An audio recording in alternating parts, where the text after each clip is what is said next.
Before you decide what to grow in your garden, you will need to understand your climate. In this video, we'll cover some tools and tips on figuring this out. Hello and welcome to another LifeOnOurHomestead.com gardening video. My name is John, and if this is your first time here and want to learn how to grow a successful garden, start now by subscribing and clicking the bell icon so you don't miss anything. The first step in planting a vegetable garden is understanding your climate. In later videos, we'll look at what makes your garden unique with your microclimate. But first, let's start at researching what your hardiness zone is. To find your hardiness zone, go to the USDA website and enter your zip code. The link for the website is in the show's description below. Remember this number. It will be used later when you decide what plants to grow in the garden. Mine in Utah is a 6B. When you look at plants at the nursery, you will see a hardiness zone listed on the tag. This is more important for perennial plants that come back every year versus annual plants that you have to plant annually. Most vegetables are annual, but some vegetables are perennial, like asparagus or rhubarb.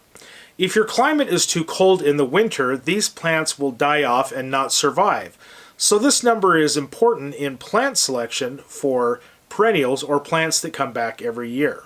Next, you will need to know your last frost date and your first frost date. These days are the average over time when in your area it saw its last freeze in the spring and the first frost in the fall. The best place to get this information is from the Farmer's Almanac website. Enter in your information and it will return some locations close to you. Note these 2 days. Also note the number of days between these 2 days. That is your average growing season. Your growing season is important because that's how many days you have to bring your plants to harvest. For my location in Utah, my last spring frost is May 7th, and my first fall frost is October 8th, making my growing season 153 days. When looking at this information, also note the probability and the location of the climate station.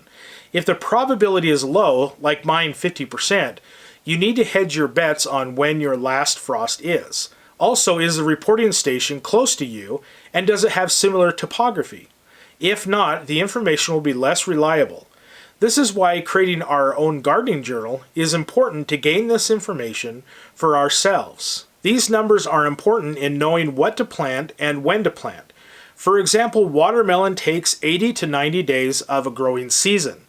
If you do not have that many days in your growing season, you'll need to start your seeds indoors or by transplants to gain back some growing time in the garden.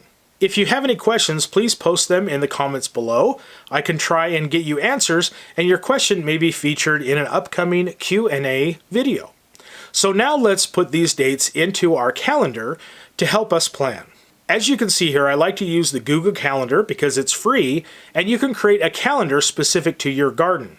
You can create appointments for key dates, then this will layer with other calendars such as your work or family calendars if you're already using Google Calendar. Since my last frost with 50% probability is May 7th, I can mark this as my 0 week or last spring frost week.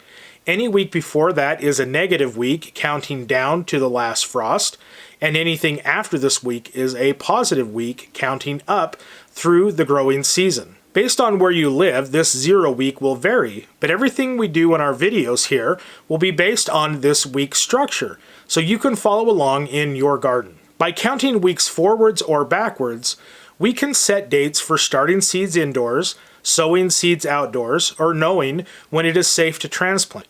For example, tomatoes and peppers are warm season crops, so they will be planted 2 weeks after last known frost, which for me will be around Memorial Day weekend. If you want to learn more about how to grow a successful garden, start now by hitting the subscribe icon below so you don't miss anything. Thank you so much for watching. Now go enjoy your garden, and I will see you next time.